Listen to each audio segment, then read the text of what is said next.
pertanyaan, Be. Rame amat. Dikit aja, Be. Dikit aja, Be. Saya ditanya, apa bukti Haikal Hasan bermimpi dengan Rasulullah? Bermimpi berjumpa dengan Rasulullah. Apa buktinya? Siapa yang bisa jawab bukti? Gua kasih. Be. Tadi bertanya Berapa pertanyaan? Berapa pertanyaan sih tadi, Be? Be. Berapa ya? Be kamera, Be. Be kamera. Kamera, Be. Tifan, Be.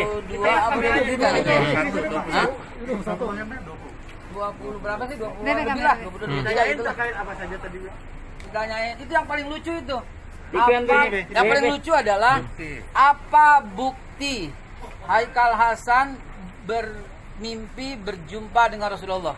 Lah, bagaimana cara buktiinnya? Saya bilang waktu saya bermimpi, saya nggak bawa handphone gitu. Oke. Be, tanggal berapa lagi, Be? Pemeriksaan selanjutnya, Be. Ada pengacara saya. Sudah ada informasi. Bang, ini Bang. Salam. Haikal Hasan itu dilaporkan oleh kelompok yang suka lapor-lapor di Republik ini. Dalam arti kata, klien saya juga ada yang dilaporkan juga, Ruslan Buton ataupun siapa Haji Pranoto oleh yang bersangkutan. Jadi itu selalu salah lapor.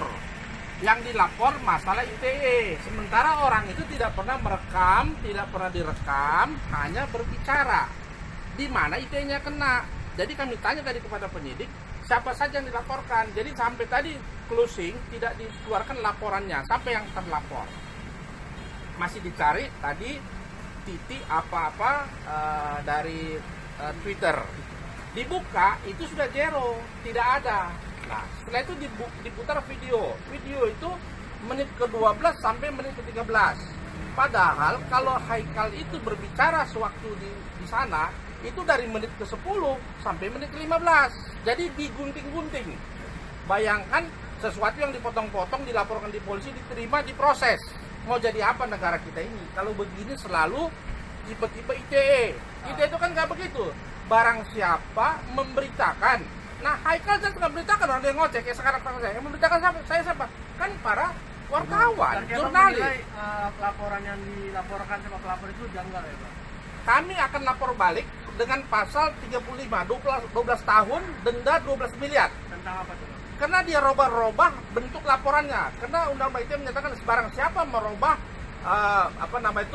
barang bukti berupa elektronik itu kena. Karena dia robah sama dia. Karena fullnya bukan seperti itu. Habis itu dia buat screenshot sebagai bukti. Videonya di situ. Screenshotnya tidak ada. Ini sama dengan kasus yang lainnya kami tangani. Jadi terlampau prematur lah. Artinya, apalagi di sini menyangkut masalah agama. Dikatakan seorang bermimpi ketemu Rasulullah. Apa salahnya? Bertanya lah, apa salahnya? Kenapa itu dibuat jadi masalah? Belum ada undang-undang yang mengatakan siapa bermimpi dengan Rasulullah kena pidana, nggak ada hoaknya. Kecuali ada ketentuan dari Kementerian Agama, tidak boleh atau kan tidak ada.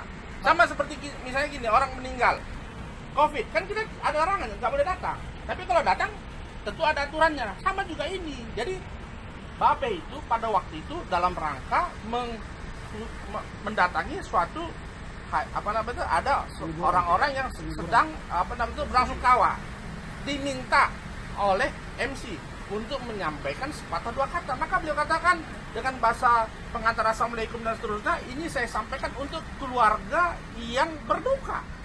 Salah. Beliau memberikan kekuatan. Bagaimana 20 tahun yang lalu anaknya yang pertama laki-laki, anaknya yang kedua meninggal juga masih usia kecil. Dalam meninggal itulah dia dapat penghiburan, dalam arti kata bermimpi 20 tahun yang lalu, sehingga dia menjadi kuat karena dia katanya Rasulullah memegang tangan anaknya. Salah itu. Nah, kalau itu salah, mana ketentuannya? Hoak yang dimasukkan undang 14-15 yang dibuat tahun 46 oleh negara ini bukan untuk itu untuk ekonomi. Artinya di sana harga mahal, toto di sana nggak mahal, di sini ada barang nggak ada barang. Itu tujuan undang-undang nomor 1 tersebut. Bukan seperti yang sekarang dibikin untuk ngantem orang. Nah, berikutnya lagi, jelas Babe tidak pernah melakukan, memberitakan dan seterusnya. Biar kalian tahu, videonya itu diambil dari salah satu televisi. Dari salah satu televisi diambil, setelah itu dikatakan bahwa ini adalah hoax pada tanggal 13. Dilaporkan tanggal 14. Padahal tanggal 10, tanggal 11, tanggal 12 di berita sudah ada, ini ada. Berita cyber sudah keluar itu. Apa yang dikatakan oleh Babe Haikal. Jadi di mana lagi kenyamanan kita negara ini untuk suatu berita yang sudah kalian publikasikan, habis itu dimasukkan ke Twitter, itu jadi pidana. Ngeri kali. Bang, ini kan ada rencana mau laporkan balik. Kapan itu akan dilakukan? Kami laporkan balik segera, karena bukti kami sudah cukup. 2 jam lebih menunggu flash disk mengenai video. Jadi bolak-balik tadi penyelidik mencari video-video yang kami minta itu 2 jam setengah menunggu. Dan kalau tidak salah itu diantar kemarin tadi lagi balik. Jadi yang dilaporkan dulu, kami nggak tahu apakah yang tadi diputar yang dulu, apakah yang sekarang. Karena Twitter itu paling 2 menit. Ini lebih dari 2 menit, nggak bisa. Oh iya Bang, tadi ditanyakan seputar apa saja. Nah, jadi kalau ditanya itu biasa kan, apakah tahu siapa biografi dan seterusnya. Nah, semua sudah ditanya, masalah sampai mengenai Mati Said sudah ditanya, sudah lengkap semua. Tapi yang pasti Haikal, Habib Babe Haikal itu sangat kooperatif dengan penyidik. Apa yang kita semua tahu, tidak ada yang melenceng. Ya, jadi kalau di luar itu saya sampaikan juga melalui media, katanya waktu sebaik dilaporkan disuruh minta maaf. Haikal sudah minta maaf kepada yang bilang kalau kau minta maaf maka akan dicabut laporan. Ternyata sampai hari ini laporan tidak dicabut. Media sudah ada koordinasi Bang dengan penyidik, mungkin akan diminta untuk mengklarifikasi. Kami minta seperti itu, artinya dikonfrontir mengenai yang menyebarkan di Twitter itu dipanggil, diperiksa, setelah itu ya dikonfrontir. Sebenarnya maunya apa? Karena ada unsur-unsur sudah kepada kepada Haikal ada sedikit unsur-unsur yang negatif lah. Dalam arti kata dibilang kalau mau menyelesaikan lewat satu pintu. Nah, artinya ada WA-nya semua ada di kami. Nah, dari pihak grup lapor. Kita konfrontir masih menunggu jadwal lagi. Ya kita berdoa aja udah ditutup aja kasusnya. Ngapain dikonfrontir? Orang terbukti dalam persidangan tadi barang buktinya aja nggak beres.